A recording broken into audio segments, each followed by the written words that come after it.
시작하겠습니다. 오늘은 로마서 26번째 시간입니다. 제목은 우리는 모두 죄 아래에 있다. 선악의 지식의 나무로 시작.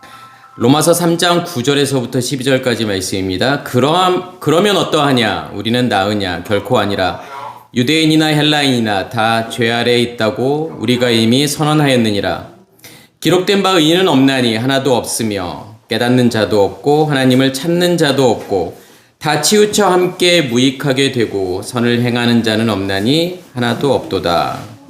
아멘. 네, 지난 시간에 뭐에 대해서 말씀을 드렸냐면 되게 중요한 이야기를 했죠. 그러니까 복음에 있어서의 어떤 핵심적인 이야기이면서 또 로마서의 어떤 핵심적인 이야기라는 거가 뭐냐면 우리의 불의가 하나님의 의를 드러나게 하면 무슨 말 하리요? 이제 이게 5절이고 7절에서는 나의 거짓말로 하나님의 참되심이 더 풍성하여 그의 영광이 되었다면 어찌 우리가 죄인처럼 심판을 받으리요. 결국은 무슨 이야기를 하고 싶은 거냐면 우리의 시작이 뭐냐, 무엇으로부터 복음이라고 하는 것이 시작이 되는 거냐라고 하는 거가 결국은 하나님께서 우리를 무엇으로 만드신 거냐면 처음부터 선악의 지식의 나무로 만드신 거다.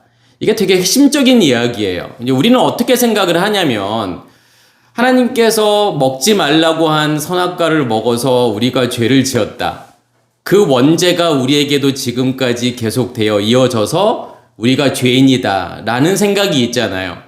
그러니까 하나님께서 원래부터 그렇게 하신 것이 아니라 인간이 처음부터 뭔가를 잘못을 해서 하나님이 하지 말라는 걸 해서 그게 죄의 시작이다라고 생각을 하지만 하나님께서는 뭐라고 말씀을 하시는 거냐면 이 내용이 성경 전체에서 전제가 되는 부분이라서 되게 중요한 부분인 것 같아요. 그러니까 뭐냐면 우리의 시작이라고 하는 것이 뭘 잘못해서가 아니라 원래 우리의 시작이 선악의 지식의 나무로 시작하게 한 거다라고 하는 거. 그래서 제가 그런 말씀을 드렸죠. 우리를 처음에 하나님께서 가난하게 만드시는 이유는 부유함이 무엇인지를 알게 하기 위해서 가난하게 만드셨다라는 거예요. 그러니까 가난이 무엇인지를 알아야만이 내가 부유하다라고 하는 것이 무슨 뜻인지를 알게 된다라는 거죠. 그러니까 내가 태어났는데 아버지가 재벌이야. 그런 사람들은 가난이 무엇인지 몰라요. 죄가 무엇인지 모른다라는 거예요. 죄라고 하는 것은 결국은 하나님 없음이 죄니까. 하나님 없이 내가 살아간다라는 거, 하나님 없이 존재한다라는 게 뭔지 절대로 알 수 없다라는 거예요. 그래서 우리를 처음부터 하나님 없음으로 존재하게 만드는 그 가난으로부터 시작하게 만들고 우리를 결국은 부요하게 하신다라는 거죠. 그러면 내가 부요해지면 부요해질수록 가난이 무엇인지를 알게 된다라는 거죠. 하나님 없이 산다라고 하는 거. 그러니까 하나님께서 그것을 그렇게 만드셨다라고 하는 거예요. 그래서 우리가 뭘 잘못해서 인간이 타락을 해서 이렇게 됐다라는 것이 아니라 그게 하나님의 구원 계획이다라는 거. 이제 이것을 이해한다면 그래서 이런 이야기를 하는 거예요. 나의 거짓말로, 나의 비진리로 하나님의 참되심, 하나님의 진리가 더 풍성하여 그의 영광이 되었다면 어찌 우리가 죄인처럼 심판을 받으리요. 그러니까 우리가 생각하는 그런 죄인이 아니라는 거죠. 그러니까 만약에 하나님께서 처음부터 가난하게 만들어 놓고 너 왜 가난해? 너 왜 부자로 안 살아? 그렇게 말씀하신다면 이상한 거잖아요. 그러니까 하나님께서 무슨 자학이죠, 그러면. 자기학대잖아요, 그게요. 그렇게 만드셔 놓고 너 왜 죄인이야? 너 죄 지었으니까 너 벌 받아야 돼. 너 지옥 가야 돼. 이렇게 말하는 것은 모순이라는 거예요. 그래서 바울이 그 이야기를 하는 거예요. 그렇다면 어찌 우리가 죄인처럼 심판을 받으리요? 왜요? 하나님이 그렇게 하셨으니까. 하나님이 그렇게 시작했는데 하나님께서 선악의 지식의 나무로 죄의 상태로 시작하게 만드셨는데 하나님께서 그것을 가지고 너 죄 졌으니까 너 심판받아야 돼. 너 지옥 가야 돼. 이렇게 말할 수 없다. 지금 그 이야기를 하고 싶은 거고 그러면서 뭐라고 이야기하는 거냐면 그러면 어떠하냐? 우리는 나으냐? 이 나으냐라고 하는 단어가 이게 프로에코마이라는 단어인데 이 프로에코마이라는 단어가 이 본문에만 나오는 단어예요. 딱 한 번밖에 안 쓰여지는 단어예요. 그래서 여기서는 지금 이게 뭐 스스로 옹호하다, 핑계하다, 능가하다, 뛰어나다 이런 뜻이 있고, 이제 이것을 이제 우리는 나으냐 이렇게 번역을 했지만, 이 단어는 어떠한 단어가 지금 합쳐진 거냐면 뿌로라는 단어, 뿌로라는 것이 뭐뭐 앞에, 전에라는 뜻이고, 에코라는 단어가 합쳐진 건데, 에코는 뭐뭐 가지다, 소유하다. 그러니까 무슨 이야기냐면은 지금 두 가지 질문을 하고 있어요. 로마서 3장에서는. 처음에 시작한 3장 1절에서는 어떤 질문을 하고 있냐면, 유대인의 나음이 무엇이냐, 그리고 할례의 유익이 무엇이냐를 묻고 있어요. 그러니까 다시 말해서 유대인의 나음이 무엇이고 할례의 유익이 무엇이냐라는 것은 풀어서 이야기하면 뭐냐면, 이 유대인의 나음이라고 하는 것은 결국은 내가 유대인의 상태로 존재한다라는 것은 우리의 속사람이 자라고 있냐라는 거예요. 우리의 속사람이 그렇게 확장되어져 가고 있어? 그러면 우리의 속사람이 확장되어져 가면 갈수록 그것의 결과물은 뭐죠? 우리의 겉사람의 죽음이잖아요. 그럼 우리의 겉사람의 죽음을 성경은 뭐라고 이야기하는 거냐면 그걸 할례라고 이야기하는 거예요. 그래서 할례라고 하는 것은 잘라내다라는 거예요. 끊어내다. 뭘요? 우리의 겉사람을요. 그게 할례의 유익이라는 거예요. 이게 3장 1절의 질문이에요, 바울의. 그러면 3장 9절에서 바울이 이러한 질문, 그러면 어떠하냐? 우리는 나으냐라고 하는 것은 그 문맥상으로는 뭐가 돼야 되는 거죠?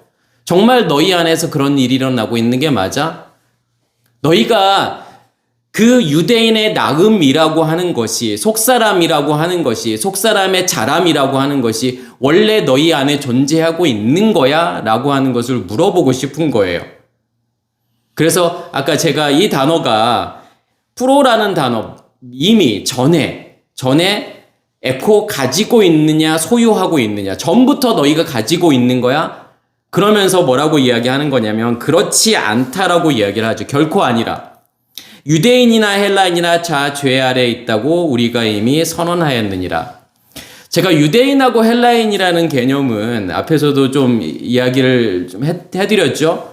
성경에서 뭐 유대인, 헬라인, 또 뭐 예루살렘의 뭐 주민, 거주민 이러한 단어들이 나오면 실제로 지금 예루살렘에 그 전에 살고 있던 사람들이라던가 아니면 어떤 혈통적으로 유대인을 말하고 싶은 게 아니라는 거예요.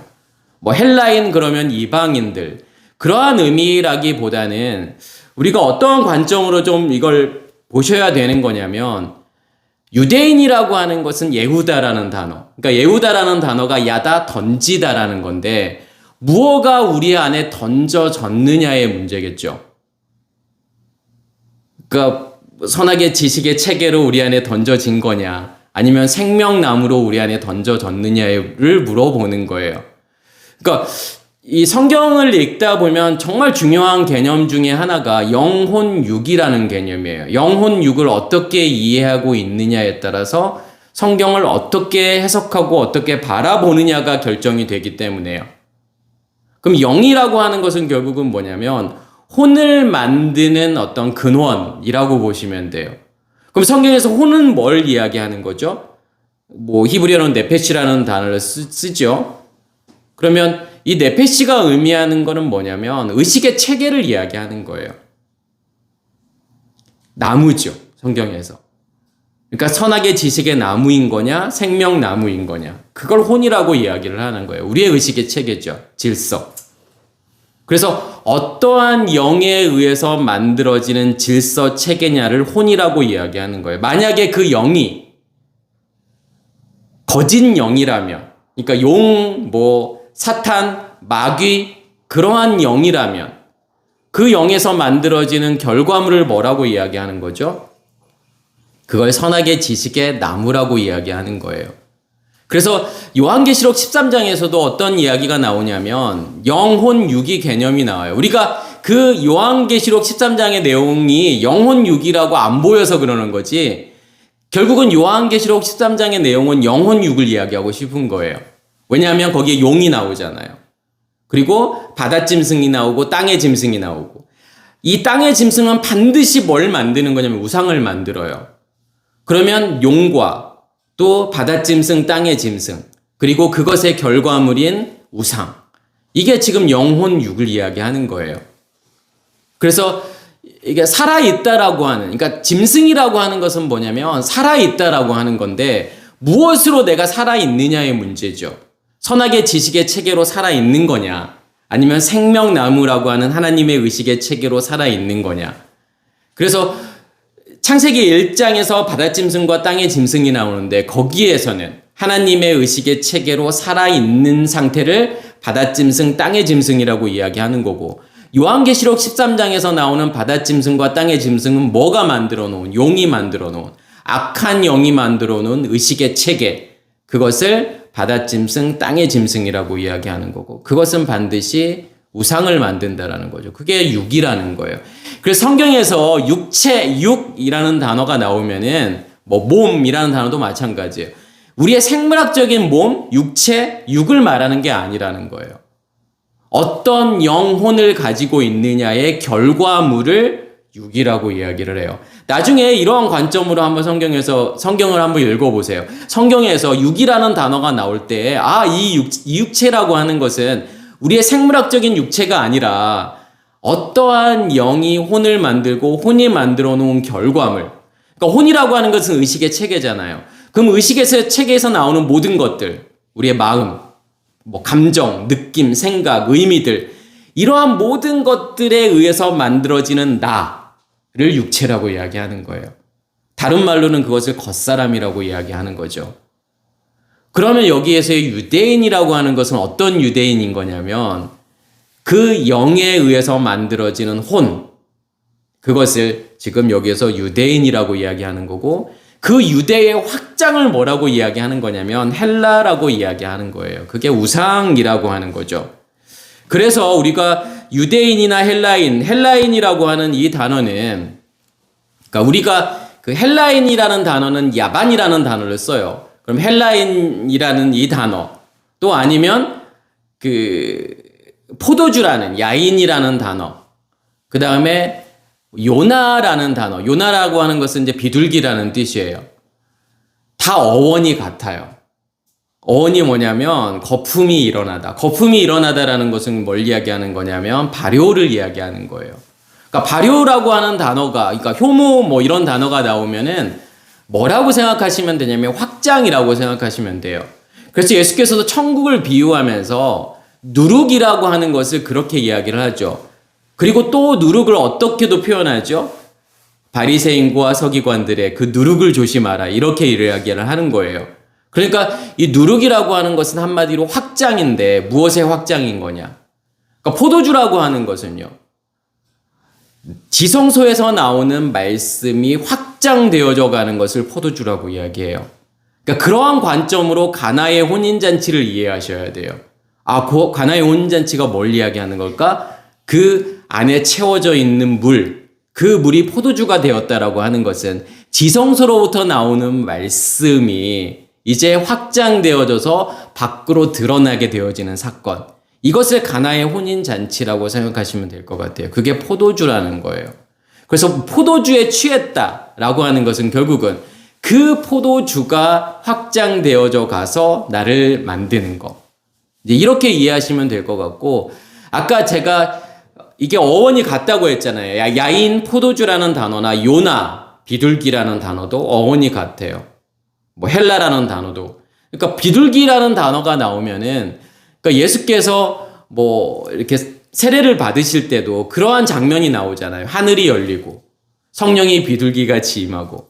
그러니까 우리는 너무 이렇게 그러한 이미지들을 너무 만드는 거예요. 마치 그러한 것처럼 성령이 임하시는 것이 이 물리적인 하늘이 열려가지고 거기서 막 성령이 비둘기처럼 막 이렇게 날아다니는 그러한 것을 상상하잖아요.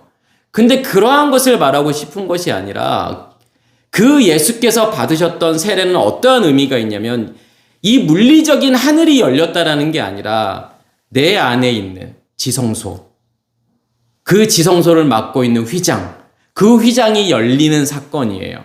그래서 지성소로부터 말씀이 나오는 사건이에요. 그걸 지금 뭐라고 표현하는 거냐면 그것을 요나라고 표현하는 거예요. 그걸 비둘기라고 이야기하는 거예요. 그럼 비둘기라는 것은 뭐의 확장인 거죠?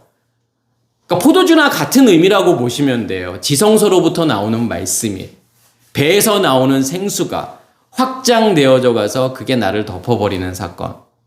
그래서 창세기 2장에서도 그런 표현이 나오잖아요. 강이 에덴에서 발원하여. 에덴은 어디예요? 지성소요. 하늘. 그 하늘에서 말씀이 나와서 어디를 적시는 거죠? 동산을 적시잖아요. 우리의 마음 땅을 적시고 밖으로 나가는 사건.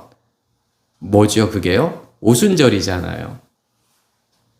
그래서 우리가 소선지서를 보면은 요나서가 나오잖아요. 그럼 우리가 요나서가 무슨 의미가 있을까? 각 소선지서들이 무슨 의미가 있을까를 생각해 본다면 좀 말씀을 좀 큰 흐름으로 좀 이해하시면 좋을 것 같아요. 무엇으로 시작하죠? 소선지서가요? 호세아로 시작하잖아요. 그러니까 호세아라고 하는 것은 그러니까 야샤라는 거예요. 구원이라는 뜻이에요. 그러면서 호세아, 요엘, 아모스, 오바댜, 그 다음에 요나가 나오잖아요. 거의 한 중간쯤에. 그럼 요나서가 의미하는 게 뭐냐면 제가 앞에서 말씀을 드렸던 그 내용. 아, 드디어 이제 하늘이 열려서 거기서 생수가 나왔다. 왜 이 순서대로 됐을까? 그러고 한번 생각해 보신 적 없으세요? 이 소선지서가 왜 굳이 호세아, 요엘, 아모스, 오바댜, 요나, 미가, 나훔, 하박국 이러한 순서로 가고 있을까?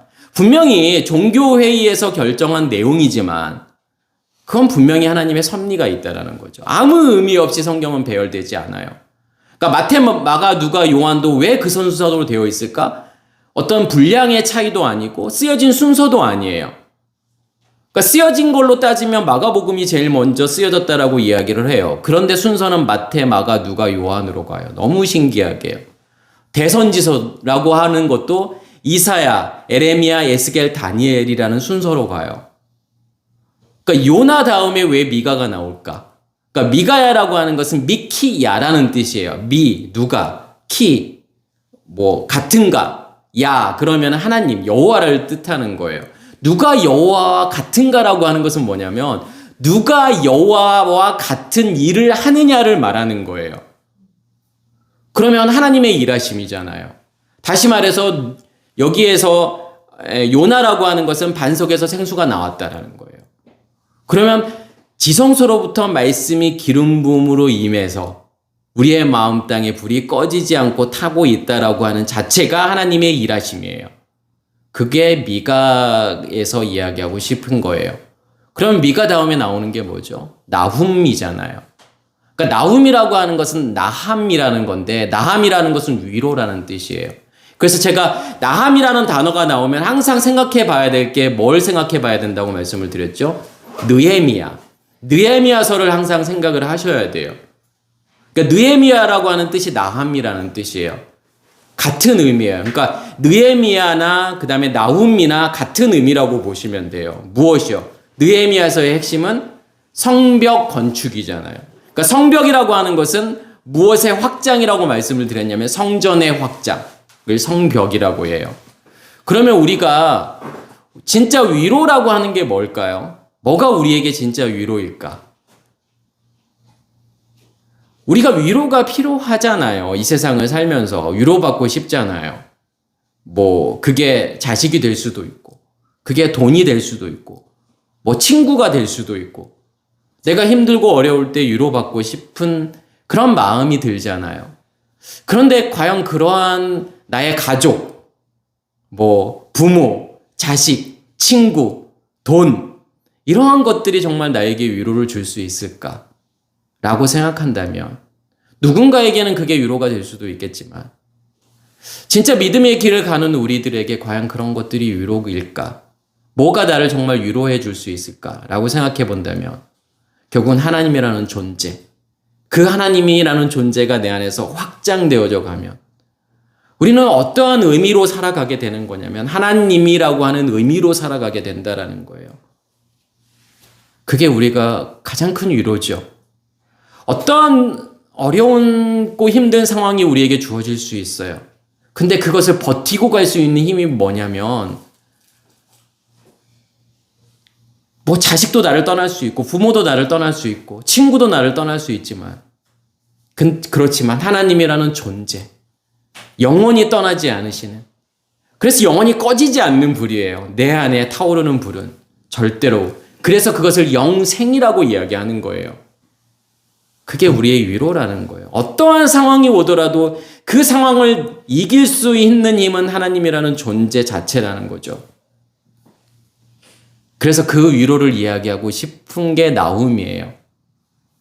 그리고 하박국으로 연결이 되잖아요. 하박국이라고 하는 것은요, 끌어안다라는 거예요. 포옹이에요. 누가요? 하나님께서 우리를 끌어안으시는 거예요. 하나님의 일하심에 의해서 하나님의 영역이 확장되어져 가고 그 확장되어져 가는 만큼 나를 끌어안으시는 것이 하박국이에요. 그래서 하박국에서 이제 유명한 구절들이 있잖아요. 물이 바다 덮음 같이. 그게 영광이라는 거예요. 그 물이, 하나님의 말씀이 나를 덮어버리는 것. 그게 하박국에서 이야기하는, 하박국 3장 2절인가요? 거기에 나오는 부흥이라는 단어예요. 그게요. 그러니까 부흥이라는 단어가 성경에서 많이 나올 것 같잖아요. 한글 번역으로도. 근데 부흥이라는 단어가 딱 거기에만 나와요. 다른 본문에 나오는 구절이 없어요. 부흥이라는 단어가. 근데 부흥이라는 단어는 하야라고 하는 단어를 지금 부흥이라고 번역한 거예요. 하야라고 하는 단어는 뭐냐면 살아있다라는 거예요. 내가 살아있다. 하나님이 내 안에서 계속 확장되어져 가서 나를 하나님께서 완전히 덮어버리는 것. 그거를 부흥이라고 이야기하는 거예요. 무슨 숫자가 많아지거나 교회 사이즈가 커지는 것을 부흥이라고 말하지 않아요.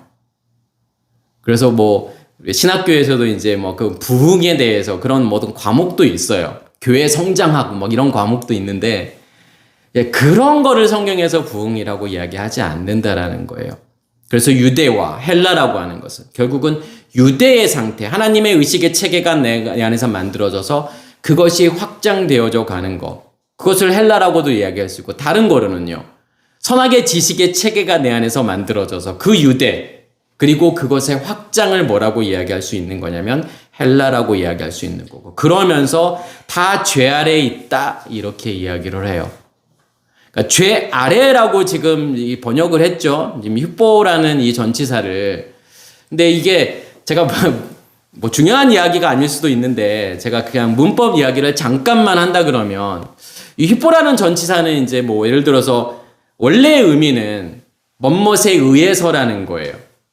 뭐뭐로부터. 이제 이게 휘뽀라고 하는 것의 원래 의미인데, 이게 이제 속격이냐 대격이냐에 따라서, 이게 속격으로 쓰여질 때는 뭐뭇에 의해서, 대격으로 쓰여질 때는 뭐뭐 아래, 이제 이렇게 이제 문법에서는 보통은 배워요.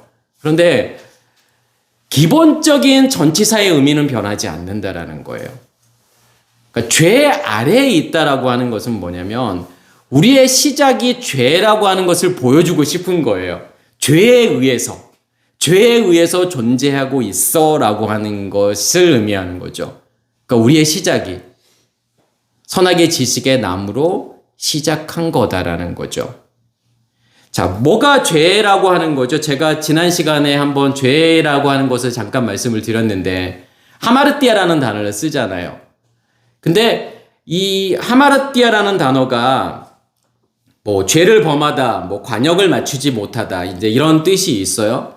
그리고 이 단어가 두 단어가 합쳐진 건데, 알파, 뭐뭐 아니다라는 것과, 그러니까 메로스라고 하는 것은 뭐냐면 부분, 지체, 일부라는 뜻이에요. 그러면 어떤 부분이 아니다라는 거예요. 지체가 아니다라는 거고. 그리고 몫이라던가 아니면 분깃이 없다라는 거예요. 그게 죄라는 거예요. 그럼 누구의 부분이 아니라는 거죠? 하나님의 지체로, 하나님의 부분으로 존재하지 않는 것이 죄라는 거예요. 그 분깃이 없는 상태, 하나님과 전혀 상관없는 상태, 하나님의 기업이 존재하지 않는 상태, 하나님에 의해서 만들어지는 땅이 존재하지 않는 상태를 죄라고 이야기해요. 다 한마디로 이야기하면 하나님 없는 상태. 그럼 하나님 없음은 뭐로 존재하는 거죠? 선악의 지식의 체계로 그렇게 존재하고 있는 그 상태를 죄라고 이야기해요. 그러니까 성경에서 죄는 어떤 행위를 말하는 게 아니에요. 이런 행위를 했기 때문에 죄야라는 게 아니라, 그냥 너희 안에 선악의 지식의 나무, 그게 존재하고 있어? 그러면 죄야. 그 말은 무슨 말이냐면 하나님 없음이라는 뜻이기 때문에요. 그래서 이 하마르티아라는 단어가 뭐 지금 신약 본문에 한 174번 정도가 나오는데 그 중에 48번 정도는 로마서에서 나와요. 그러니까 가장 많이 나와요. 죄라는 단어가 가장 많이 나오는 성경이 어디냐? 그럼 로마서예요. 한 30% 정도가 로마서에서 나와요. 그러니까 왜 그러냐면 로마서에서의 어떤 핵심 주제가 뭐냐면 죄라는 거예요. 제가 처음에 로마서를 할 때 그 말씀을 드렸죠. 로마서는 어디에 포커스를 맞추고 있느냐를 보셔야 된다. 살인 문제예요. 살인의 문제에 포커스를 다루고 싶은 거예요. 아니, 로마서는 살인, 간음, 도둑질 다 다루고 있어요. 복음의 전체를 다루고 있지만 로마서가 특히나 포커스를 맞추고 싶은 부분은 뭐냐면 살인의 문제예요. 그러니까 살인이라고 하는 것은 제가 뭐라고 말씀을 드렸죠? 누가 누구를 죽인 거죠? 누가 죽어 있는 상태예요? 하나님이요. 내가 하나님을 살인했다라고 하는 건 무슨 의미예요? 하나님은 죽은 하나님이라는 거예요. 죽은 자의 하나님이에요. 왜요? 나와 상관없는 하나님이기 때문에요. 내 안에 존재하지 않는 하나님은 죽은 하나님이에요. 그게 살인이라는 의미예요. 그러면요, 살인의 해결은 뭐일까요? 한마디로 이야기하면요, 하나님이 존재하시면 되잖아요. 로마서에서 지금 1장, 2장, 3장에서 계속 반복해서 뭘 이야기하고 싶은 거죠? 불의에 대해서 이야기하고 싶은 거고, 믿음 없음에 대해서 이야기하고 싶은 거고, 죄에 대해서 이야기하고 싶은 거예요. 같은 이야기예요.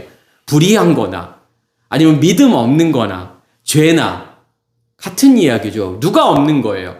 하나님이 존재하지 않는 상태를 죄라고 이야기하는 거고, 그러면 죄의 해결이라고 하는 건 뭐죠? 하나님이 존재하시면 되죠. 살인의 해결은 간단해요. 어려운 게 아니에요. 밖에서 존재하시는 하나님, 내가 인식할 수 없는 그 하나님이 내 안에 존재하게 되면 살인의 문제가 해결이 되는 거예요. 로마서에서 이야기하고 싶은 게 뭐예요? 한마디로요, 너희 죄인이야. 그럼 그 죄를 해결할 수 있는 방법은 뭐죠? 로마서에서 이야기하는 건 믿음이잖아요. 그 믿음이 있어야만이 너희가 의롭게 되는 거야. 그러면 그 믿음은 뭐예요? 믿음의 정체가 뭐예요? 하나님 자신이요. 예수 그리스도를 믿음이라고 이야기하는 거잖아요. 그러면 그 믿음이 내 안에 있다? 그러면 하나님이 내 안에 존재하고 있는 거기 때문에 살인의 문제가 해결이 된 거고, 그 다음에 뭐가 해결이 된 거죠? 죄의 문제가 해결이 되는 거잖아요. 하나님 없음이 죄니까. 그러면 하나님이 있으면 죄의 문제에서 내가 자유하게 되는 거죠. 그것을 의롭다라고 이야기한다라는 거예요. 로마서는 그게 사실은 핵심적인 이야기고, 오늘도 마찬가지예요. 그러기 위해서 뭘 알아야 되는 거냐면 우리의 시작이 뭔지를 알아야 된다라는 거예요. 우리의 시작은 죄라는 거. 그 선악의 지식의 나무로 시작이 되었다라는 것을 우리가 이해할 수 있어야 된다라는 거예요. 그래서 제가 몇 개 본문을 좀 말씀을 드릴게요. 우리의 시작이 뭔지를 여지없이 아주 제대로 보여주고 있는 어떤 본문들이 있잖아요. 우리가 한 번도 그렇게 생각을 안 해봐서 그런 거지. 그래서 지난 시간에도 제가 좀 말씀드렸던 본문인데, 창세기 1장 2절. 땅이 혼돈하고 공허하며 흑암이 깊음 위에 있고 하나님의 영은 수면 위를 운행하시니라. 이거는요, 땅이 공허하고 혼돈한다. 왜 땅이 공허하고 혼돈하지? 라고 한다면 뒤의 내용, 흑암이 깊음 위에 있기 때문에. 그러면 흑암이 깊음 위에, 왜 흑암이 깊음 위에 있는 거지? 라고 하는 것을 이해하려면 그 뒤에를 보셔야 돼요. 하나님의 신은 수면 위를 운행하시니라. 이게 우리는 이 본문이 나오면은 좋은 의미라고 생각해요. 그래서 운행한다라는 단어가 마치 닭이 알을 품고 있듯이 하나님이 이렇게 품고 있는 그거라고 생각을 하지만 그런 의미가 아니에요. 수면이 되게 중요한 포인트예요. 그러니까 물의 표면으로 존재하고 있는 여호와, 그러니까 하나님의 신이라고 하는 건 과연 뭘까? 그러니까 물의 표면이라고 하는 것은 결국은 아랫물을 이야기하는 거고, 아랫물로 존재하고 있는 그 하나님의 신이라고 하는 것은 결국은 다른 신을 이야기하는 거예요. 그렇게 보셔야 돼요. 수면 위로 존재하고 있는 그 하나님의 신은 다른 신을 이야기하는 거다 라고 하는 것으로 시작을 하셔야 돼요. 그게 영이에요. 그러면 그것에 의해서 만들어지는 결과물이 뭐냐면 흑암이라고 하는 거예요. 깊은 흑암. 그것도 그냥 흑암이 아니라 깊음 위에 있는 어떤 깊음이요. 절대로 끝을 알 수 없는, 절대로 거기서 빠져나올 수 없는 흑암이라는 거예요. 선악의 지식의 체계죠. 누구도요. 모두 다 선악의 지식의 체계로 시작하는 거고 그 선악의 지식의 체계가 내 안에 존재하고 있는 한 그 어두움에서 절대로 빠져나올 수 없다라는 거예요. 그 시스템이 내 안에 있기 때문에요. 우리가 쓰고 있는 핸드폰에 안드로이드라고 하는 운영체계가 존재하고 있는 한 우리가 쓰고 있는 핸드폰은 그 운영체계에서 절대로 벗어나지 못해요. 똑같은 거죠. 그래서 죄에서 벗어나지 못하는 거예요. 많이 경험들 하셨겠지만 나는 왜 이런 마음을 가지고 이런 생각을 하면서 이런 의미를 가지고 내가 살고 있는 거지? 그게 우리 잘못일까요? 그 내 잘못인가요? 내가 그렇게 행동을 하고 말하고 그렇게 생각을 해서 그런 건가요? 아니요. 그 시스템이 내 안에 있기 때문에 우리는요, 어쩔 수 없이 그렇게 살아갈 수밖에 없는 존재들이에요. 내 마음을 내가 컨트롤 못 하잖아요. 내 생각을 내가 컨트롤할 수 있나요? 나는 내가 이러한 생각을 가지고서 이런 의미를 가지고서 이렇게 살아야 되겠다. 이게 가능한가요? 불가능하잖아요.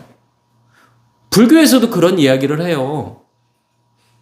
우리는 없다. 우리는 존재하지 않는다. 그러니까 불교에서 가장 중요한 어떤 단어 중에 하나가 뭐냐면 연기라는 단어와 무아라는 단어예요.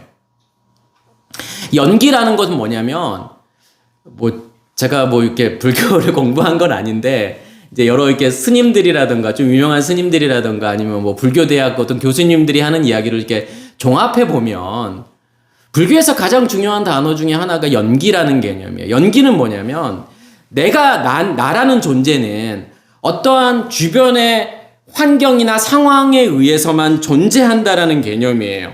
어떤 상호작용에 의해서만 존재한다라는 거예요. 그러한 조건들, 어떤 특정 조건들 하에서만 내가 존재하는 거지 그러한 조건들이 없어지면 나는 존재하지 않아. 그러니까 실제로도 그렇잖아요. 빛이라는 게 없으면 이 모든 사물들 보여지는 것들은 다 존재하지 않는 거예요.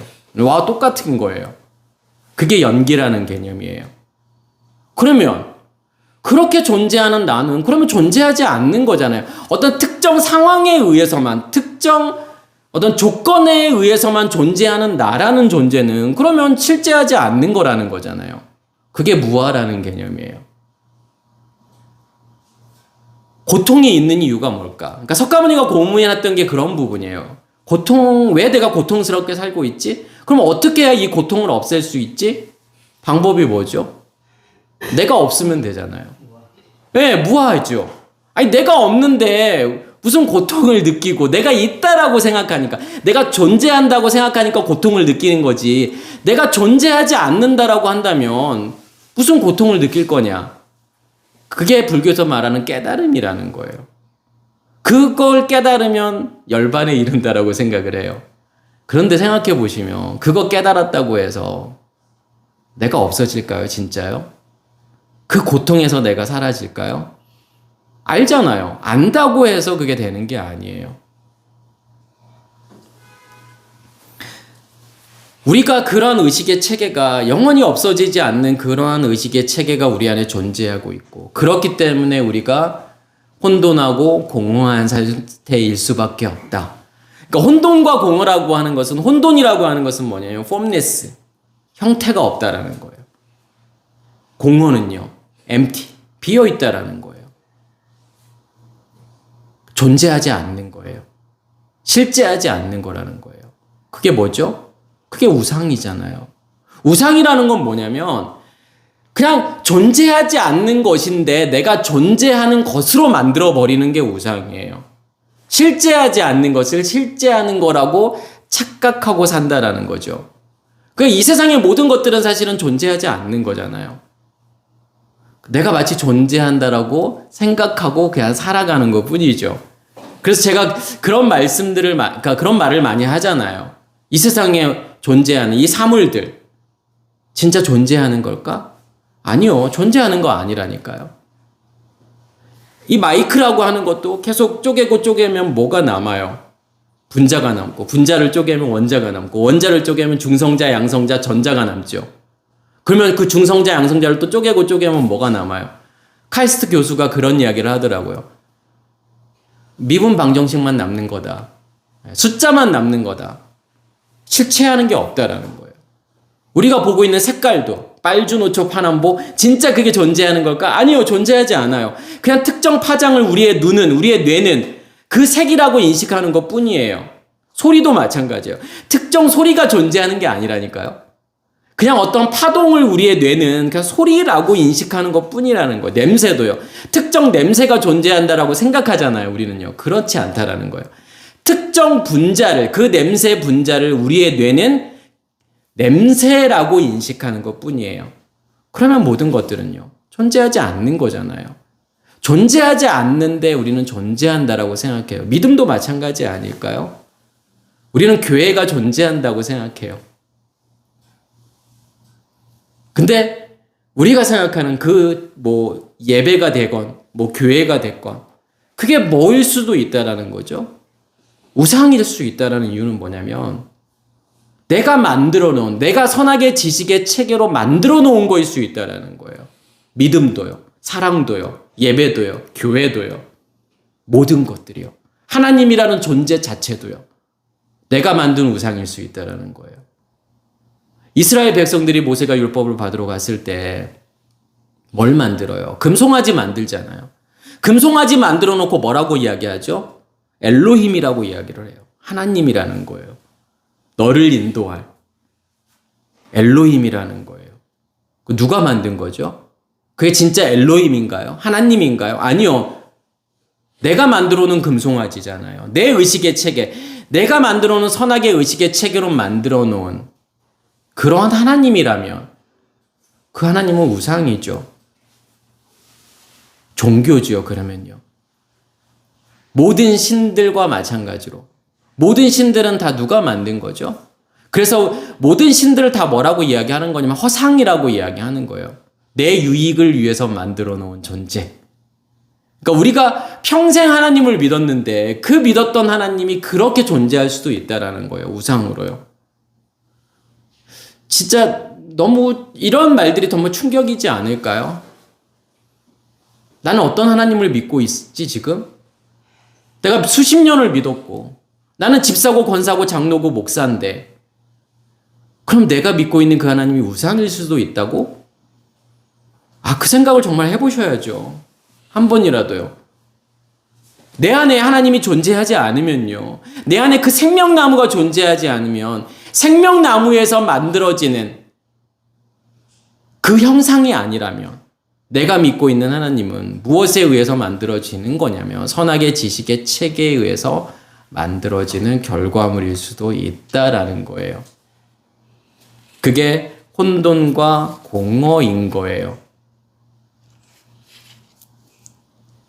마태복음 1장 23절에는 보라 처녀가 잉태하여 아들을 낳을 것이요 그의 이름을 임마누엘이라 하리라. 이 구절이요. 정말 아름다운 구절 아닌가요?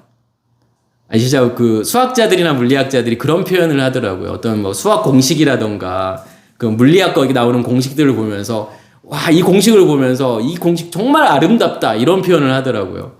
우리가 보기에는 이게 뭐지? 이렇게 할 수 있는 그런 공식들 이해할 수 없는 공식들을 보면서 왜 그러냐면 그 공식 하나에 모든 이론이 다 들어가 있기 때문에 그런 거예요. 그러니까 아인슈타인이라고 하는 예를 들어 상대성 이론이라던가 이런 거 하나가 E는 mc 스퀘어라고 하는 이 공식 하나에 그러니까 모든 걸 다 설명하고 있는 거잖아요. 아름답죠. 이 문장 지금 마태복음 1장 23절에 나오는 이 구절을 보면서 이 구절 정말 아름답다 이렇게 생각해 보신 적 있으세요? 정말 아름다운 구절이에요. 왜요? 복음의 전체가 다 들어가 있는 구절이에요. 이게요. 우리의 시작이 뭐고 결국 하나님께서 우리를 어떻게 이끌어 가실지에 대한 모든 계획이 다 포함되어 있는 이 구절 하나로 다 설명되어질 수 있는 창세기 1장 1절과 어떻게 보면 같은 거라고 보셔도 돼요. 창세기 1장 1절이 복음의 전체를 다 설명하고 있잖아요. 한 구절이요. 여기에서도요. 우리의 시작? 우리는 이 구절을 읽으면서 동정녀 탄생. 예수께서는 그래 깨끗한 마리아의 몸에서 처녀인 마리아의 몸에서 태어났다. 이거 말하고 싶은 걸까요? 아니요. 그건 우리의 오해라니까요. 예수의 생애는 뭘 보여주고 싶은 거예요? 복음의 전체를 보여주고 싶은 거예요. 왜 예수께서 이 땅에 태어나셨죠? 왜 사람에게서 나셨죠? 우리의 시작이 뭔지 보여주고 싶은 거예요. 예수의 탄생과 예수께서 세례를 받으시고 십자가에 죽으시고 부활하시고 떠나시고 다시 오시는 모든 과정이 뭐라고 말할 수 있는 거냐면 그게 복음이라는 거예요. 예수의 생애를 이해하시면 뭘 이해하시는 것과 같은 거냐면 복음이 무엇인지를 이해하는 것과 같은 거라는 거예요. 왜 시작이 뭐죠? 처녀예요. 이 알마라고 하는 히브리어 이 알마라고 하는 단어는 처녀인데 이 처녀라는 단어는 알람에서 온 단어고 알람이라는 것은 숨기다 감추다 깨닫지 못하다라는 뜻이에요. 누가 감추어져 있는 거죠? 누가 비밀인 거죠? 하나님이요. 하나님이 감추어져 있고 하나님이 숨겨져 있고 하나님이 비밀인 상태를 처녀라고 이야기하는 거예요. 처녀는 어떠한 사람을 처녀라고 이야기하죠? 남편이 없는 거예요. 자식이 없는 거잖아요. 성경에서의 남편, 자식, 누구를 이야기하는 거죠? 하나님이요. 예수 그리스도요. 그 예수 그리스도가 남편이 아닌 상태, 그 예수 그리스도를 생명으로 간직하지 않은 상태를 알마 처녀라고 이야기하는 거예요. 뭐죠? 우리의 시작. 우리의 시작이라는 것은 처녀야. 우리의 시작이 어둠이야. 흑암이야. 죄야. 하나님이 감춰져 있다? 없는 거잖아요. 하나님이 비밀이라는 것은 하나님이 없는 상태죠. 그걸 처녀라고 이야기하는 거예요. 그래서 누구나 다 무엇으로 시작하는 거다? 처녀로 시작하는 거예요. 생명 없음으로. 하나님 없음의 상태로 시작해서 잉태하여 아들을 낳는다라. 잉태한다라는 것은요. 결국은요. 베레시트가 시작이 되었다라는 거예요. 우리의 의식이 깨어지고 십자가의 죽음을 죽게 되고 그 생명이 내 안에 심겨졌다라는 거예요. 그게 잉태잖아요. 뭘 잉태하는 거죠? 예수 그리스도를요. 그 생명을요. 그 생명이 내 안에 간직되어져 있다. 그 예수 그리스도가 내 안에 존재하고 있다. 그 이름이 내 안에 존재하고 있다. 그게 잉태잖아요. 아들을 낳는 건요. 그 아들이라는 존재가 이제 명확히 드러났다라는 거예요. 그래서 제가 그 말씀을 드렸잖아요. 아들이 내 안에 있을 때는 잘 모를 수 있죠. 아예 모르는 건 아니겠지만 배도 불러오고 뭐 입도 또 하고 막 움직이기도 하니까 아들이 있네 라고 생각하지만 아들이 있다라고 하는 것을 100% 확신하게 되는 것은 어느 때죠? 실제로 아들을 낳았을 때. 그러면 이건 진짜 부정할 수 없는 거잖아요. 내가 눈으로 보고 만지고 있고 하는데 어떻게 아들이 없다라고 말하는 거죠? 믿음이 그런 거예요. 그 생명이요. 생명의 정체를 절대로 모를 수 없다라는 거 어떻게 몰라요? 그 생명이 내 안에 있는데 그 빛이 내 안에 있는데 그 영원히 꺼지지 않는 불이 내 안에서 타고 있는데 내가 어떻게 모를 수 있어요? 그게 아들을 낳는 거예요. 그리고 그 이름을 뭐라 하라? 임마누엘이라 하라. 임이라고 하는 것은 함께라는 뜻이고 누라고 하는 것은 우리라는 거고 엘 그러면 하나님이라는 거예요. 우리라는 게 뭐죠? 성경에서 우리라는 표현을 많이 해요. 우리는요 같은 것을 공유하고 있는 게 우리예요. 하나님과 내가 우리가 되었다라는 건 뭐죠? 하나님과 내가 같은 것을 하나님이라고 하는 공통 분모를 공유하고 있을 때 같은 것을 공유하고 있을 때 그게 우리라는 개념이에요. 우리가 사람을 만들자. 우리의 형상으로. 이러한 표현을 볼 때 이게 어떤 복수의 하나님을 말하는 게 아니라 하나님과 같은 하나님을 소유하고 있는 그 사람을 만들자라는 뜻이에요. 그게요. 그게 누예요. 우리라는 거예요. 내가 하나님과 함께 있다라고 하는 게 뭐죠? 그러면요. 그 생명이 내 안에 있어서 그 알마로 존재하고 있는 처녀로 존재하고 있는 나에게 하나님이라고 하는 그 생명을 주셔서 그 생명으로 내가 존재하고 있는 것. 그 생명이 내 안에서 확장되어져 가서 나를 덮어버리는 그러한 사람만이 뭐라고 이야기할 수 있냐면 임마누엘이라고 말할 수 있어요. 그러니까 임마누엘을 우리가 너무 쉽게 쓰잖아요. 근데 임마누엘이라고 하는 것에 복음의 전체가 담겨져 있는 거예요. 내가 하나님과 연합된 존재가 되었다. 그게 임마누엘이에요. 제가 말씀을 드렸던 것처럼 아름다운 구절이죠. 예. 나중에 한번 성경을 읽으실 때마다 이 구절을 읽으실 때 정말 보세요. 이 구절 정말 아름답다. 이런 생각이 드실 수밖에 없어요. 드실 거예요. 자, 요한복음 16장 9절에도 죄에 대하여라 함은 그들이 나를 믿지 아니하며 보혜사가 너에게 오면 죄가 무엇인지 너희가 알게 될 거야. 너에게 가르칠 거야. 뭐가 죄죠? 여기에서 죄라고 하는 게 뭔지 정확하게 말씀하고 있죠. 믿지 않는 거. 그러니까 믿지 않는 거라고 지금 이렇게 번역을 했지만 사실은 뭐냐면 이렇게 번역할 수밖에 없겠지만 믿음이 없는 게 죄라는 거예요. 성경에서 믿음이라는 단어가 나오면 뭐라고 생각하시면 되냐면 그냥 하나님 자신, 예수 그리스도 이걸 믿음이라고 하는 거예요. 그러면 내가 믿는 게 아니잖아요. 아니 믿음을 하나님이라고 정의하는 순간 그 믿음은 내가 믿는 게 아니라니까요. 누가요? 하나님이 믿음이 되어서 나를 믿게 하는 거예요. 그걸 믿음이라고 이야기하는 거예요. 그 믿음이 없어? 그러면 죄. 요한복음 9장 41절에 예수께서 이르시되 너희가 맹인이 되었더라면 죄가 없으려니와 본다고 하니 너희 죄가 그대로 있느니라. 여기에서도 맹인이 되었더라면 그럼 맹인은 보지 못한다는 거잖아요. 뭘 보지 못하는 거예요? 무엇으로요? 선악의 지식의 체계로 보지 않는 상태. 그 맹인이 너희가 되었다면 죄가 없는 거잖아요. 내가 더 이상 선악의 지식의 체계로 안 봐. 그럼 무엇로 보고 있다라는 거예요? 생명나무로 보고 있다라는 거. 그러면 죄가 없거니와 너희가 본다고 하니 무엇으로요? 선악의 지식의 체계로 나 보고 있어라고 한다면 죄가 그대로 있다라는 거예요. 그러니까 선악의 지식의 체계 그 자체가 죄고 그것으로 보는 모든 것을 다 죄라고 이야기하는 거예요. 거기서 나오는 우리의 감정도 죄라는 거죠.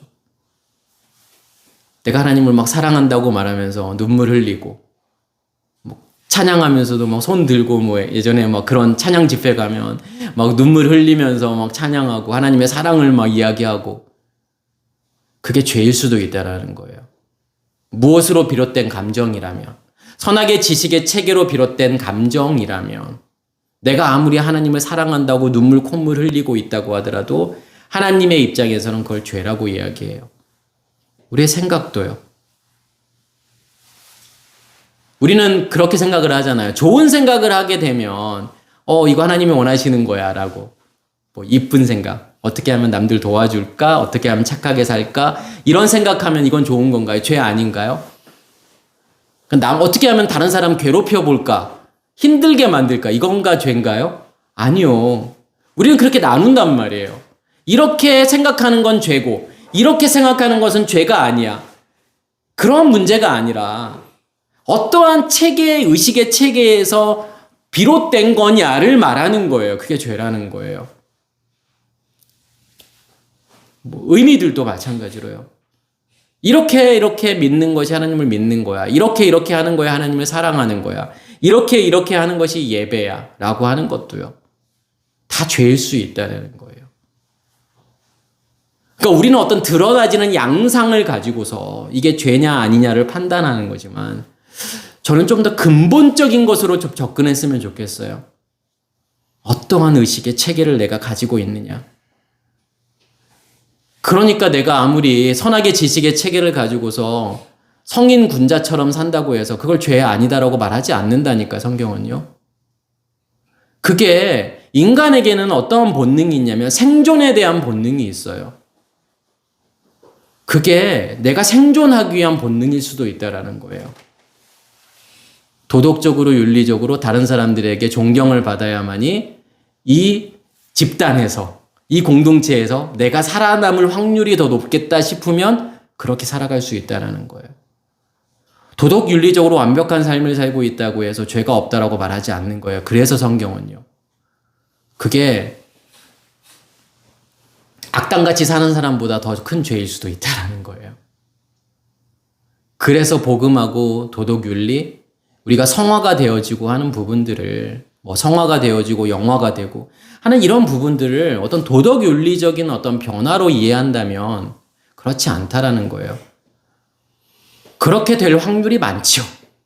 왜냐하면 나의 겉사람이 죽는다라고 하는 것은 의미들이 바뀌는 거잖아요. 살아가는 의미들이요. 어떤 것들의 의미를 두고 살았던 것들의 의미가 없어지면 사실은 도덕윤리적으로 그러한 모습으로 바뀔 가능성은 많죠. 그렇지만 그러한 모습으로 다 드러났다고 해서 뭐 이거는 죄가 아니다? 그런 문제는 아니라는 거예요.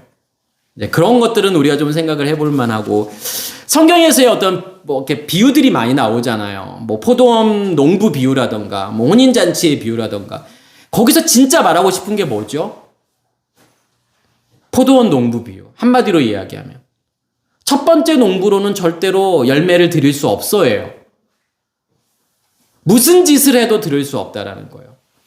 뭐 종을 뭐 다서 때리고 뭐 돌 던지고 죽이고 뭐 아들을 보냈는데도 죽이고, 너무 당연한 거라는 거예요. 선악의 지식의 체계로 우리가 존재하고 있으면요, 하나님께 드릴 수 있는 게 아무것도 없다라는 거예요. 그게 처음 농부예요. 그게 죽어야만이, 그 처음 농부가 죽어야만이 다른 농부가 뭐예요? 생명나무에 의해서 만들어지는 열매, 그것을 하나님께 드릴 수 있다. 그래서 처음 농부로는 안 돼. 그걸로는 절대로 하나님 받으시지 않아 라고 하는 거예요. 이 주제는요. 한마디로 이야기하면요. 그러니까 무화과 나무도 마찬가지잖아요. 누가복음 13장에 나오나요? 거기에 포도원에 무화과 나무를 심었어요. 3년 동안 잘 돌봐줬어요. 근데 열매를 못 내잖아요. 종이 뭐라고 하죠? 제가 1년 동안 거름도 주고 뭐 잘 한번 해볼게요. 열매가 나올까요? 아니요. 열매가 나올 수가 없어요. 내가 무화과 나무의 상태이면요. 무화과 나무의 열매는요, 열매라고 안 하는 이유가 뭐냐면 씨가 없기 때문에요. 정상적으로 암술과 수술이 만나서 수정이 이루어지고 밑씨가 만들어지고 씨방이 만들어지고 씨방이 확장되어져서 열매라고 하는 건데, 근데 무화과 나무 열매는 뭐냐면 그냥 꽃받침이 수술을 감싸버린 거예요. 수정이 일어나서 만들어진 게 아니라, 그래서 열매라고 말하는 게 아닌 거예요. 그 무화과 나무를 아무리 1년 더, 아니 10년, 100년, 1000년을 돌봐주고 거름을 준다고 해서 열매를 내는 게 아니다라는 거예요. 왜 가인의 것을 안 받고 아벨의 것을 받을까? 가인의 것, 선악의 지식의 책에 그 나무로 드리는 거는 하나님 받으실 수 없는 거예요. 그런 관점으로 보셔야 돼요. 아벨이 더 정성을 들였고 뭐 이런 문제가 아니에요. 아벨은요, 누구의 것으로요? 양의 첫 새끼와 기름이라고 하는 자체가 그냥 예수 그리스도라는 뜻이에요. 그것으로 드렸기 때문에, 하나님의 것으로 드렸기 때문에 받는다라는 거예요. 뭐 혼인잔치 비유도 마찬가지죠. 처음에 초청했던 사람들은 다 안 와요. 올 수가 없어요. 혼인잔치예요. 그런데 나중에 초청한 사람들만 오잖아요. 거기서 진짜 이야기하고 싶은 게 뭐죠? 그거예요. 우리는 그걸 같이 보셔야 돼요. 하나로. 누구는 처음 농부고 누구는 나중 농부고, 이 처음 농부인 유대인들, 이 율법주의자들, 이런 걸 말하고 싶은 게 아니라 우리의 시작은 다 처음 농부예요. 예외 없이요. 누구나 예외 없잖아요. 누구나 예외 없이 선악의 지식의 나무로 시작한다니까요. 그 열매를 먹을 수밖에 없다니까요. 그런데 우리 안에 생명나무가 만들어지면, 생기면 이 생명나무에 의해서 선악의 지식의 나무는 사라지고 없어지는 거고, 무엇을요? 그 생명나무의 열매를 먹게 되잖아요. 그게 다른 농부예요. 처음 농부로 시작해서 다른 농부로 가게 된다라는 거예요. 혼인잔치에 들어올 수 없는 게 우리의 모습이에요. 처녀잖아요. 그 우리를 혼인잔치에 들어올 수 있는 사람으로 만드시는 거고, 예복을 입게 만드신다라는 거예요. 그래서 은혜예요. 내가 하는 게 아니라고 하는 게 그런 거예요. 하나님께서 다 아시잖아요. 그러면서 기록된 바 의인은 없나니 하나도 없으며, 의인이라고 하는 단어가, 의롭다라고 하는 단어가 이제 디카이오스라는 단어를 쓰는 거고, 의로운. 근데 이 디카이오스라는 단어가 어디서 왔다라고 제가 계속 반복해서 말씀을 드리고 있죠. 딕게라는 단어. 벌, 형벌. 의롭다라고 한 건 뭐죠? 뭘 받아야 의로운 거죠? 벌, 형벌을 받아야 의로워지는 거예요. 그래서 요한계시록에서 말하는 7인이 떼어지고 7 나팔이 부러지고 7 대접이 부어지고 다 뭔 과정이에요? 벌 받는 과정이에요. 그 과정을 거쳐야만이 어떻게 되죠? 의로워지는 거예요. 의인이 되는 거예요. 그게요. 반드시 필요한 거죠. 의인은 없나니 하나도 없다. 그 말은 무슨 말이에요? 벌 받지 않으면요. 그 심판이 없다 그러면 의인 아니라는 거예요. 다시 말해서 예수 그리스도가 내 안에 존재하지 아니하면 그 벌 못 받아. 내가 그 벌 받고 싶어도 못 받는다라는 거예요. 벌 받을 수 있는 것은 특권이에요. 감사하셔야 돼요. 내가 지금 벌 받고 있다? 내가 지금 7 대접이 부어지고 7 나팔이 부러지고 그 심판을 받고 있다? 정말 땡큐 하셔야죠. 아이고 이런 특권이 나에게. 누구도 받을 수 없는 특권인데 아니 내가 뭐라고 이런 특권이 나에게 주어지지? 감사하셔야 돼요. 아무에게나 주어지는 특권이 아니다. 여기에서도. 그래서 의인은 없다. 이렇게 이야기하는 거예요. 벌 받고 싶어도 못 받으니까요. 깨닫는 자도 없고. 그러니까 깨닫는 자도 없다라는 것은 뭐냐면 깨닫다, 이해하다, 경험하다. 하나님을 깨달을 수도, 하나님을 이해할 수도, 하나님을 경험할 수도 없는. 그러니까 어둠이죠. 어둠이라고 하는 것은 뭐냐면 빛의 부재예요. 빛이 없기 때문에 어두운 거예요. 처녀잖아요, 그게요.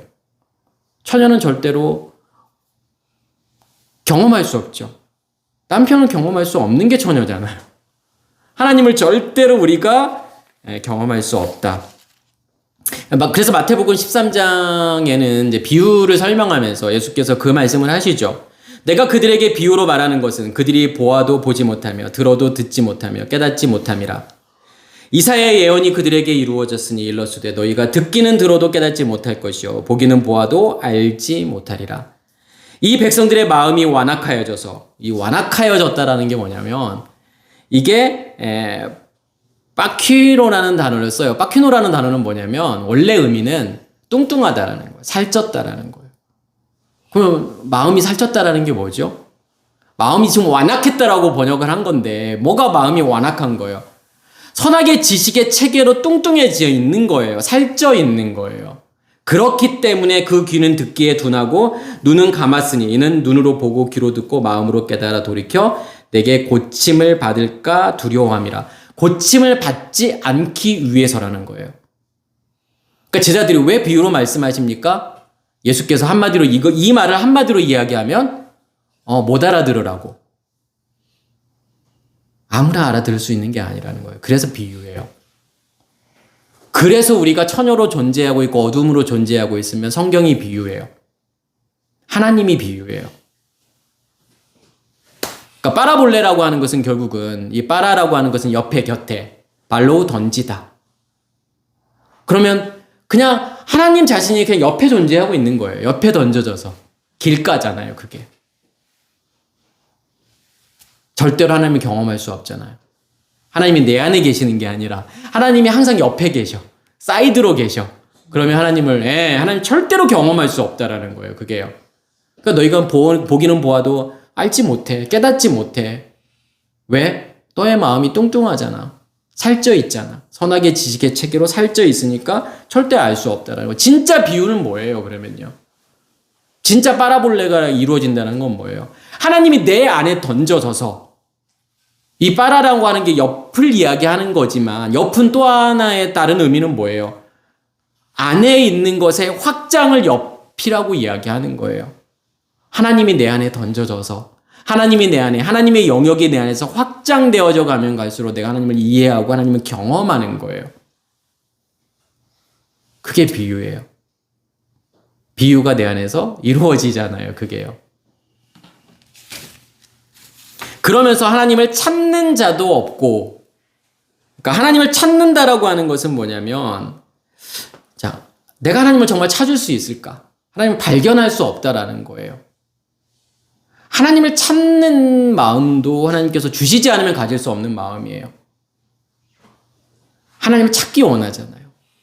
우리가 하나님을 발견하기 원하잖아요. 더 많이 발견하기 원하잖아요.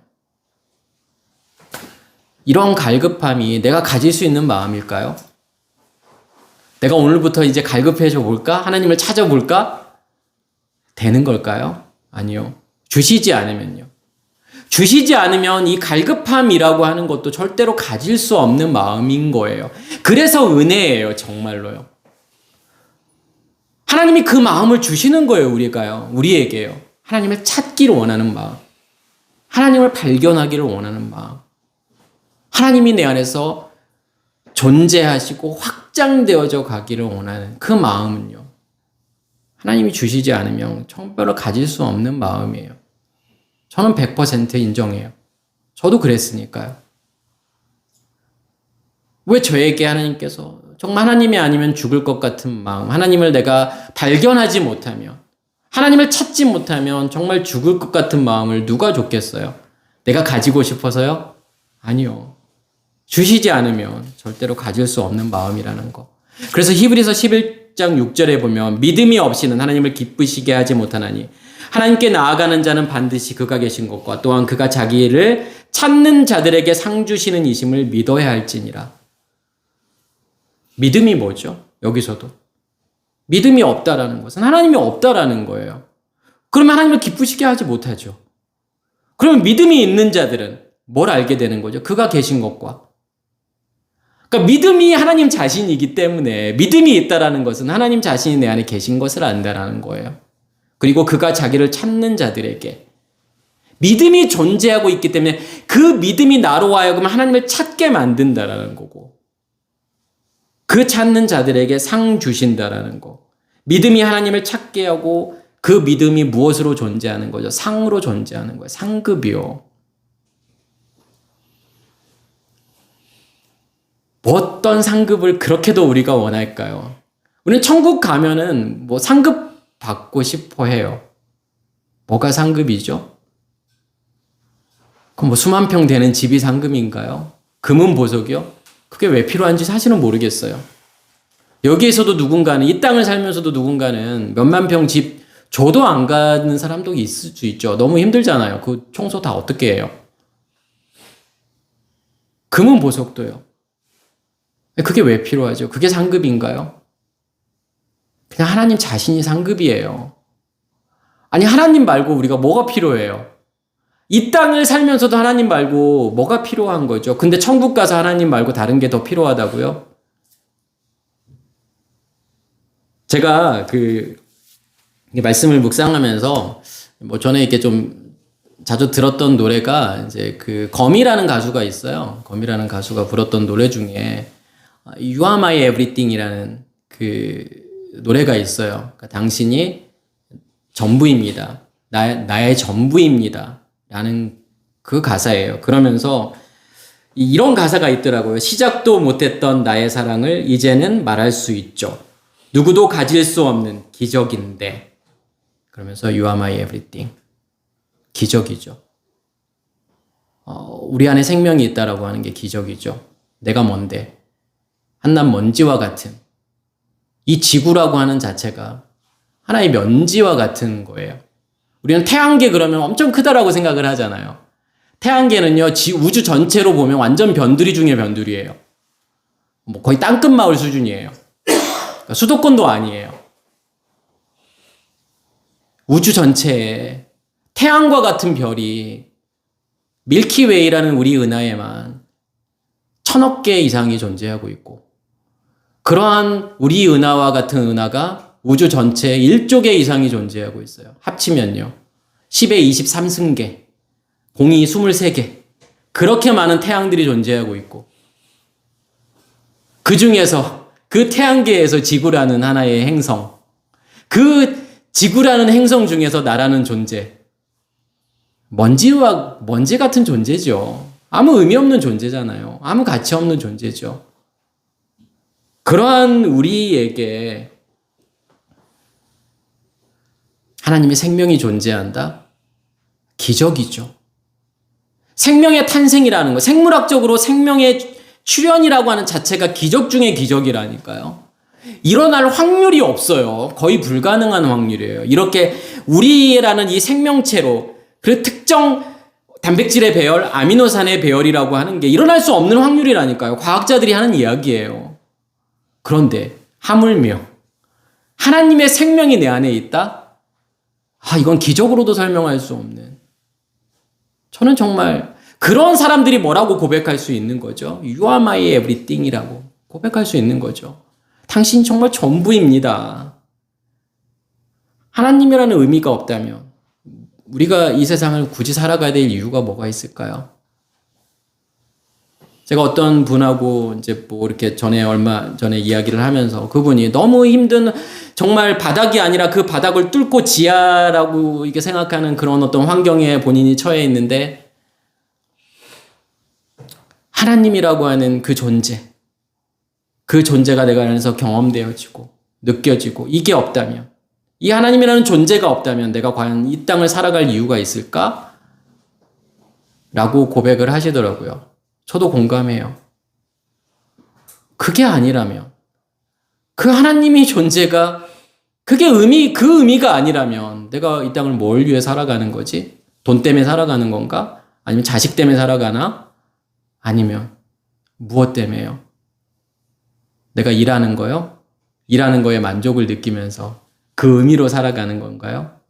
이제 조금 있으면 그런 직장들은 다 없어질 거예요. 그러면 우리는 무슨 의미로 살아갈까? 그게 니체가 했던 고민들이에요. 나의 주변에 그런 모든 환경들, 그런 것들이 다 사라지고 없어지게 되면. 그러니까 니체가 처한 상황에서, 그러니까 너네들이 알고 있는 그 신이라는 존재가 과연 없다면, 그런 신이 해체가 된다면, 과연 우리는 무슨 의미로 이 땅을 살아가지? 라고 하는 질문들.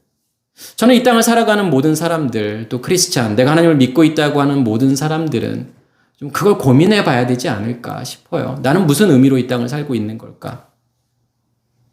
영원하지 않은 것들, 다 영원하지 않은 것들이잖아요. 내가 그렇게 가지기를 원하고 추구하려고 했던 것들.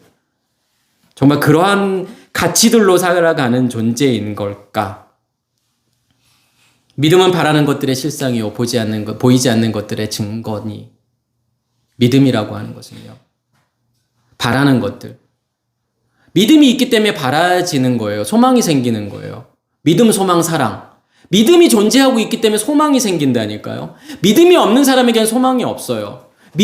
하나님이라는 믿음이 내 안에 존재하는 자들은 어떤 소망이 생기죠? 그 하나님으로 내가 어떻게 하면 더 충만해질까?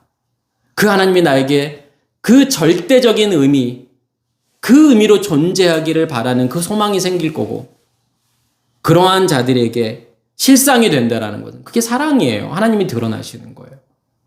그래서 믿음이 소망을 만들고 소망이 사랑을 만드는 거예요. 그래서 그 중에 제일은 사랑이라 결국은 사랑으로 완성이 된다라는 게 그런 의미예요. 믿음을 통해서 하나님을 드러내실 거라는 거예요. 그걸 사랑이라고 이야기하는 거니까. 믿음이 내 안에서 커지는 만큼 뭐가 커지는 거고 똑같은 거죠. 소망이 커지는 거고 사랑이 커진다라는 거예요.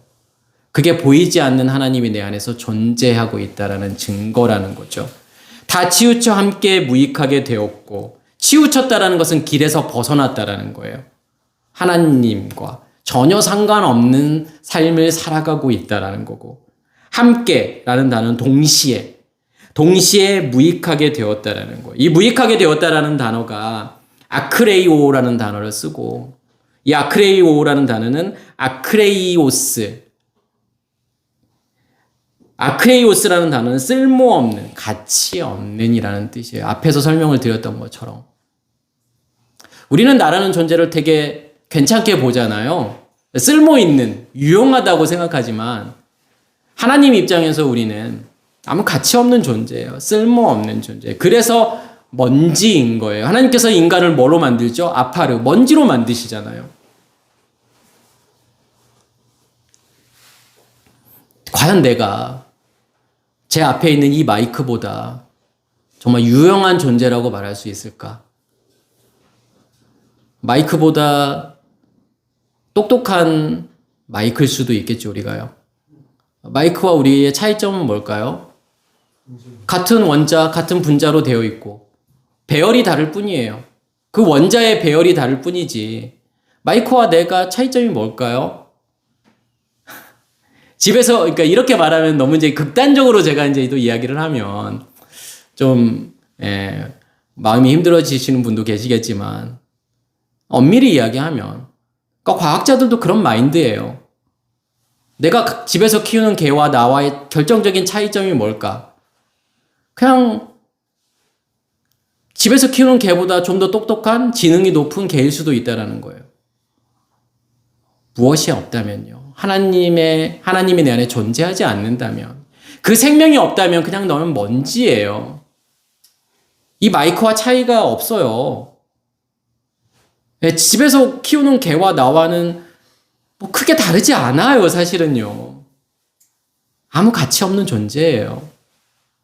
근데 우리가 가치 있게 되는 이유는 누가 존재하고 있기 때문에요. 하나님이 내 안에 존재하고 있기 때문에 먼지와 같은 내가 가치 있는 존재가 된다라는 거예요. 그래서 성경에서 무익한 종 이렇게 이야기하는 거예요. 달란트를 받았는데 감추어 놓은. 감춰져 있다라는 건 뭐죠? 땅에 묻었다라는 건요?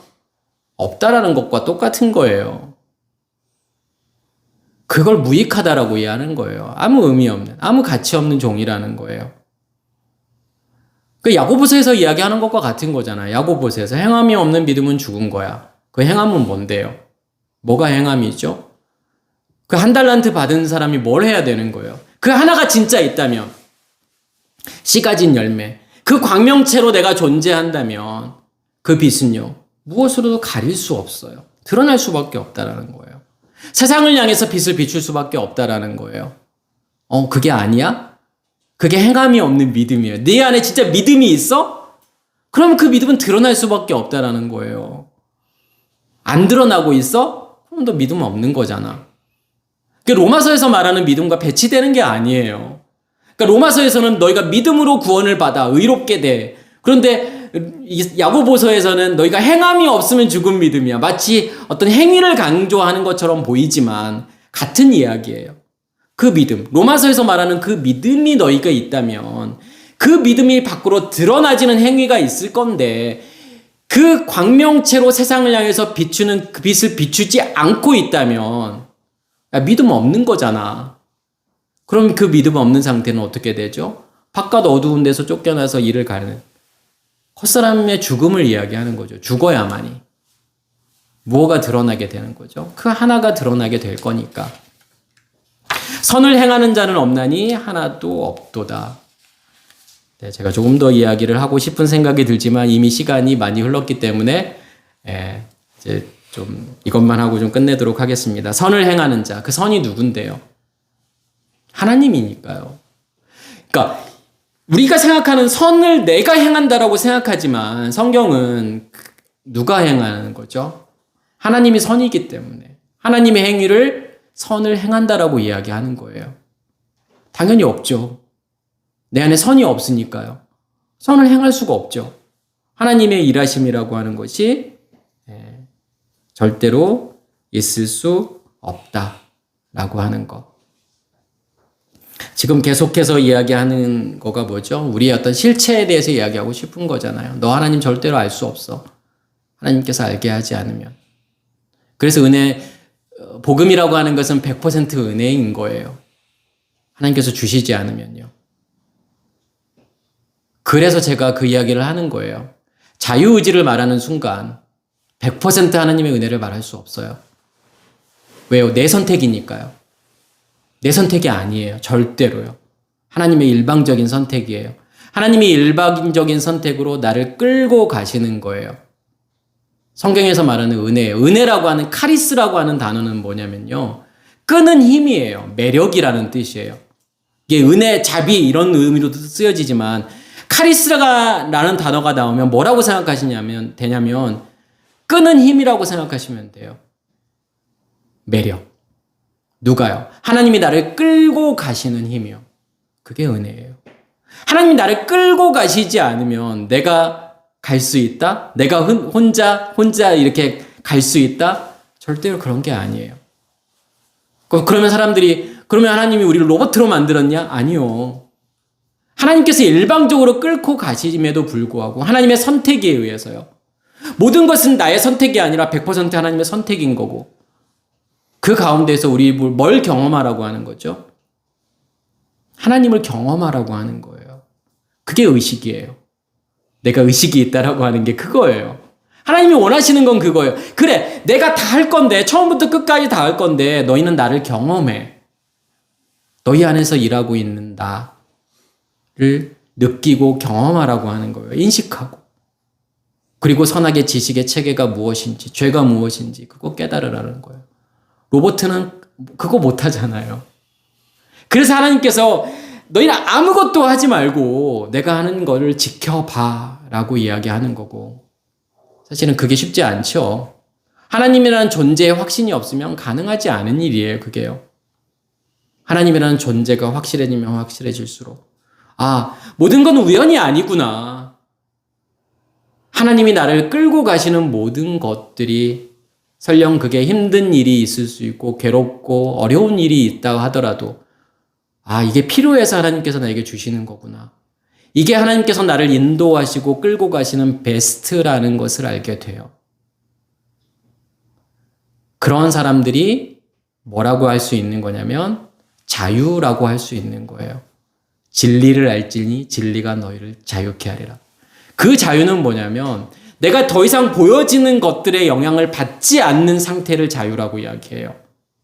왜요? 그것까지도 하나님이 나를 이끌고 가는 베스트, 최선이라는 것을 알고 있기 때문에 그런다라는 거죠. 네, 이 은혜로 충만한 우리 모두가 되기를 간절히 소원합니다. 마치겠습니다.